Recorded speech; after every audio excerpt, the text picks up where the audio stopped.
ಇಲ್ಲಿ ಅಪಾರ ಸಂಖ್ಯೆಯಲ್ಲಿ ಭಾಗವಹಿಸಿರ್ತಕ್ಕಂಥ ಚಿಕ್ಕಬಳ್ಳಾಪುರ ಲೋಕಸಭಾ ಕ್ಷೇತ್ರದ ವಿವಿಧ ವಿಧಾನಸಭಾ ಕ್ಷೇತ್ರಗಳಿಂದ ಬಂದಿರತಕ್ಕಂಥ ಎಲ್ಲ ಮುಖಂಡರು ಮತ್ತು ಕಾರ್ಯಕರ್ತ ಬಂಧುಗಳೇ, ವಿಶೇಷವಾಗಿ ಚಿಕ್ಕಬಳ್ಳಾಪುರ ಜಿಲ್ಲೆಯ ವಿವಿಧ ಕ್ಷೇತ್ರಗಳಿಂದ ಬಂದಿರತಕ್ಕಂಥ ಎಲ್ಲ ಕಾರ್ಯಕರ್ತರ ಬಂಧುಗಳೇ, ಸ್ನೇಹಿತರೆ, ಈಗಾಗಲೇ ಬಹಳಷ್ಟು ವಿಚಾರಗಳು 10 ವರ್ಷದ ಕೇಂದ್ರ ಸರ್ಕಾರದ ಮಲತಾಯಿ ಧೋರಣೆ, ಜನವಿರೋಧಿ ಆಡಳಿತ ಇವೆಲ್ಲದರ ಬಗ್ಗೆ ಈಗಾಗಲೇ ಮಾತಾಡಿರ್ತಕ್ಕಂಥ ಎಲ್ಲ ಹಿರಿಯರು ಮುಖಂಡರು ನಿಮಗೆ ತಿಳಿಸಿದ್ದಾರೆ. ನಾನು ಹೆಚ್ಚು ಮಾತಾಡಕ್ಕೆ ಹೋಗೋದಿಲ್ಲ.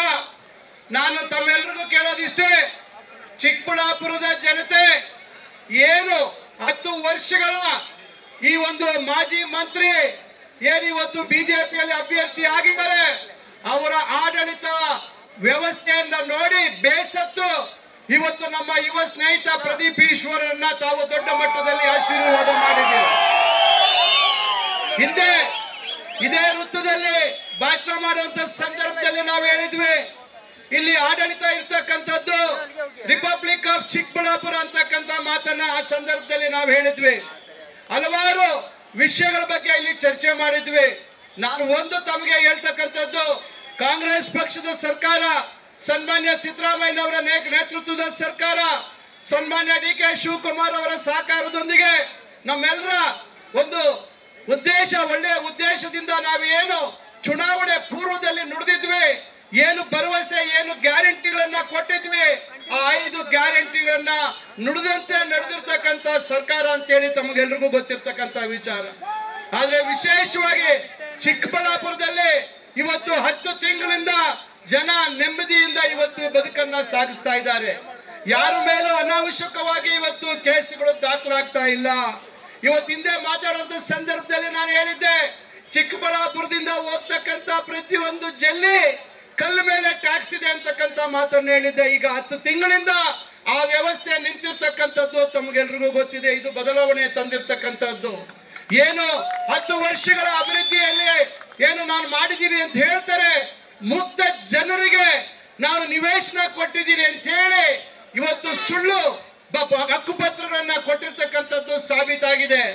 ಯಾವುದೇ ರೀತಿಯಲ್ಲಿ ಒಂದು ವ್ಯವಸ್ಥಿತವಾದಂತ ಜಾಗವನ್ನ ಗುರುತಿಸದೆ ಕೇವಲ 10 ಅಡಿ 15 ಅಡಿ ರಸ್ತೆಗಳನ್ನ ಬರೀ ಪೇಪರ್ ಮೇಲೆ ತೋರಿಸಿ ಮುಗ್ಧ ಜನರನ್ನ, ಸಾವಿರಾರು ಮುಗ್ಧ ಜನರನ್ನ ಯಾಮಾರಿಸಿರ್ತಕ್ಕಂಥದ್ದು ಚಿಕ್ಕಬಳ್ಳಾಪುರದ ವಿಧಾನಸಭಾ ಕ್ಷೇತ್ರದ ಜನಕ್ಕೆ ಗೊತ್ತಿದೆ. ನಾನು ತಮ್ಮೆಲ್ಲರನ್ನ ವಿನಂತಿಸ್ಕೊಳ್ತೇನೆ, ಸುಮಾರು ವರ್ಷಗಳಿಂದ ಇದ್ದಂತ ಸಮಸ್ಯೆ ಹೂವಿನ ಮಾರುಕಟ್ಟೆಯ ವಿಚಾರದಲ್ಲಿ ತಮಗೆ ಗೊತ್ತಿದೆ. ಈಗಾಗಲೇ ಅದಕ್ಕೆ 20 ಎಕರೆ ಜಾಗವನ್ನ ನಾವು ಗುರುತಿಸಿದ್ದೀವಿ. ಮುಂದಿನ ದಿನಗಳಲ್ಲಿ ಹೈಟೆಕ್ ಒಂದು ಹೂವಿನ ಮಾರುಕಟ್ಟೆಯನ್ನ ಚಿಕ್ಕಬಳ್ಳಾಪುರದಲ್ಲಿ ಸ್ಥಾಪನೆ ಮಾಡ್ತಕ್ಕಂಥದ್ದಕ್ಕೆ ಕಾಂಗ್ರೆಸ್ ಪಕ್ಷ ಬದ್ಧವಾಗಿದೆ ಅಂತಕ್ಕಂಥ ಮಾತನ್ನು ಹೇಳ್ತಾ ಇದ್ದೀನಿ. ಇಡೀ ವ್ಯವಸ್ಥೆಯಲ್ಲಿ ತಾನೊಬ್ಬನೇ ಪ್ರಭಾವಿ ಮಂತ್ರಿ ಅಂತ ಹೇಳಿ ಆರೋಗ್ಯ ಇಲಾಖೆಯಲ್ಲಿ ವೈದ್ಯಕೀಯ ಶಿಕ್ಷಣ ಮತ್ತು ಆರೋಗ್ಯ ಮತ್ತು ಕುಟುಂಬ ಕಲ್ಯಾಣ ಇಲಾಖೆ 2 ಇಲಾಖೆಗಳನ್ನ ಒತ್ತಿರ್ತಕ್ಕಂಥ ವ್ಯಕ್ತಿ ತನ್ನ ಸ್ವಂತ ಜಿಲ್ಲೆಯಲ್ಲಿ, ಸ್ವಂತ ತಾಲೂಕಿನಲ್ಲಿ ಆಸ್ಪತ್ರೆಯಲ್ಲಿ ಒಂದು MRI ಕೊಡಿಸುವಂತ ಕೆಲಸ ಆಗಿರಲಿಲ್ಲ. ದಯವಿಟ್ಟು ತಾವು ಅರ್ಥ ಮಾಡ್ಕೊಳ್ಳಿ ಬಂಧುಗಳೇ. ಈ 10 ತಿಂಗಳಲ್ಲಿ ತಾಯಿ ಮಕ್ಕಳ ಆಸ್ಪತ್ರೆ ತಾವು ನೋಡಬಹುದು. ಇವತ್ತು 160 ಹಾಸಿಗೆಗಳ ತಾಯಿ ಮಕ್ಕಳ ಆಸ್ಪತ್ರೆಯನ್ನು ಪ್ರಾರಂಭ ಮಾಡಿದ್ದೀವಿ. ದಯವಿಟ್ಟು ಬಂಧುಗಳೇ ತಾವು ನೋಡಬಹುದು.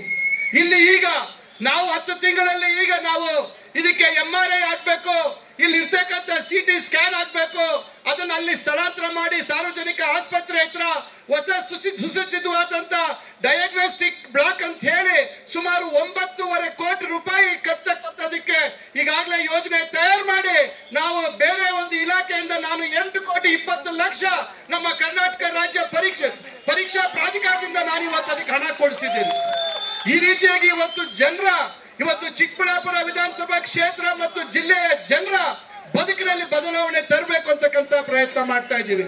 ತಮಗೆ ಗೊತ್ತಿದೆ, ಇಲ್ಲಿ ಹೈವೇಯಲ್ಲಿ ಹೋದಾಗ ತಾವು ನೋಡಿದೀರಾ, ಒಂದು ಸುಸಜ್ಜಿತವಾದಂತ ಗ್ಲಾಸ್ ಹೌಸ್ ಇದೆ, ನೋಡಿದೀರಾ? ಹೈವೇಲಿ ನೀರಲ್ಲಿ ಮುಳುಗಡೆ ಆಗಿದೆ. ಇವತ್ತು ಆ ಜಾಗವನ್ನ ವಾಪಸ್ ಮತ್ತೆ ಸಣ್ಣ ಕೆಳೆ ಮುರುಗಡೆ ಜಾಗ ಅಂತ ವಾಪಸ್ಸು ದಾಖಲೆಗಳಲ್ಲಿ ಬದಲಾಯಿಸಿ ಮುಂದಿನ ದಿನಗಳಲ್ಲಿ ಅದನ್ನ ಕೆಲವು ಬದಲಾವಣೆಗಳನ್ನ ಮಾಡಿ ಸಾರ್ವಜನಿಕರಿಗೆ ಉಪಯೋಗ ಕೊಡುವಂತದಕ್ಕೂ ನಾವು ಮಾಡ್ತಾ ಇದ್ದೀವಿ. ಈ ರೀತಿ ಹಲವಾರು ಯೋಜನೆಗಳನ್ನ ಮತ್ತೊಂದು ದೊಡ್ಡ ಆಘಾತಕಾರಿ ವಿಚಾರ ಬಂಧುಗಳೇ, ತಾವು ಅರ್ಥ ಮಾಡ್ಕೊಳ್ಳಿ.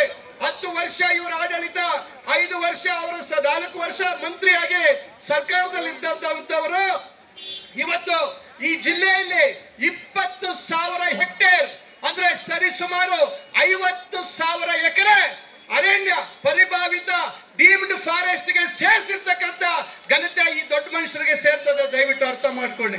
ಸುಮಾರು 6-7 ತಿಂಗಳಿಂದ ಸತತವಾಗಿ ಸರ್ಕಾರದಲ್ಲಿ ಪ್ರಯತ್ನ ಮಾಡಿ ಇವತ್ತು ಅದನ್ನೆಲ್ಲ ಮರು ಸರ್ವೆ ಮಾಡಬೇಕು. ರೈತರ ಭೂಮಿ ಅದರಲ್ಲಿ ಸೇರಿದೆ, ಕೆರೆಗಳು ಸೇರಿದವೆ, ಮುಜರಾಯಿ ದೇವಸ್ಥಾನ ಸೇರಿದೆ. ಇವೆಲ್ಲವನ್ನ ಸೇರಿಸಿರ್ತಕ್ಕಂಥ ಒಂದು ಬೇಜವಾಬ್ದಾರಿ ಆಡಳಿತವನ್ನ ನಡೆಸಿರ್ತಕ್ಕಂಥವ್ರು ಇಲ್ಲಿ ಹಿಂದೆ ಇದ್ದಂತ ಮಾಜಿ ಮಂತ್ರಿ. ಇವತ್ತು ನೀವು ಯೋಚನೆ ಮಾಡಿ, ನಾನು ಈ ವಿಚಾರ ಯಾಕೆ ಹೇಳ್ತಾ ಇದ್ದೀನಿ ಅಂದ್ರೆ, ಬೇರೆ ಕ್ಷೇತ್ರಗಳಿಂದ ಬಂದಿರತಕ್ಕಂತ ಕಾರ್ಯಕರ್ತರು, ಮುಖಂಡರಿದ್ದಾರೆ, ಜನತೆ ಇದ್ದಾರೆ. ಒಂದು ವಿಧಾನಸಭಾ ಕ್ಷೇತ್ರದಲ್ಲಿ ಇಷ್ಟು ದೊಡ್ಡ ವೈಫಲ್ಯಗಳು ಇವತ್ತು ಅವರದೇ ಪಕ್ಷದ ಮುಖಂಡರು ಅವರವರ ಕ್ಷೇತ್ರಗಳಿಗೆ ಹೋದಾಗ ಗೋ ಬ್ಯಾಕ್ ಅಂತಕ್ಕಂಥ ಬೋರ್ಡ್ ಅನ್ನ ಇಟ್ರು. ಮತ್ತೆ ಬೇರೆ ಏನ್ ಕರೆದ್ರು, ಅವ್ರಿಗೆ ಏನ್ ಕರೆದ್ರು, ಬೇರೆ ಕೋವಿಡ್ ನಾವು ಕರೆದಿದ್ದಲ್ಲ, ನಾನು ಅವನಲ್ಲ.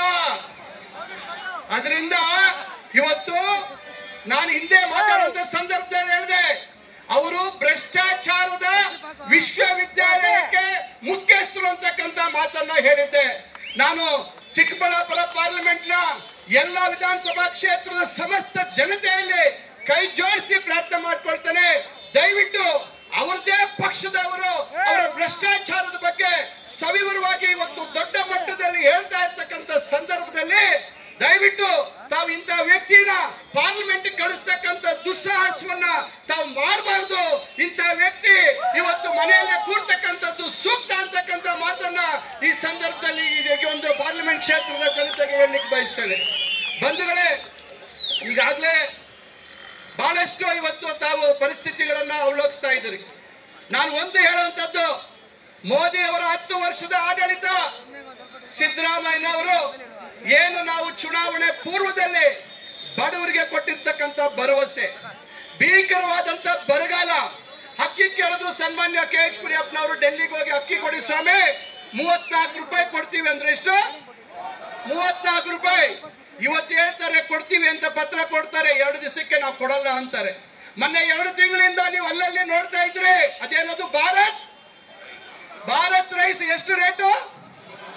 29 ರೂಪಾಯಿ ಸ್ವಾಮಿ, 34 ರೂಪಾಯಿ ಕೊಡ್ತೀವಿ. ಬಡವರಿಗೆ ಅಕ್ಕಿ ಕೊಡ್ತೀವಿ ಅಂದ್ರೆ ಕೊಡಕ್ಕಿಲ್ಲ, ನಿಮಗೆ ಅಕ್ಕಿ ಇಲ್ಲ ಅಂತ ಹೇಳ್ತೀರಾ. ಭಾರತ್ ರೈಸ್ ಅಂತ 29 ರೂಪಾಯಿಗೆ ಎಲ್ಲಿಂದ ತಂದು ಕೊಟ್ರಿ? ಚುನಾವಣೆ ಆದ್ಮೇಲೆ ಅದೇ ಭಾರತ್ ರೈಸ್ ಕೊಡುವಂತದಕ್ಕೆ ನಿಮಗೆ ತಾಕತ್ತಿದೆಯಾ? ನಿಮಗೆ ಶಕ್ತಿ ಇದೆಯಾ? ದಯವಿಟ್ಟು ಯೋಚನೆ ಮಾಡಿ.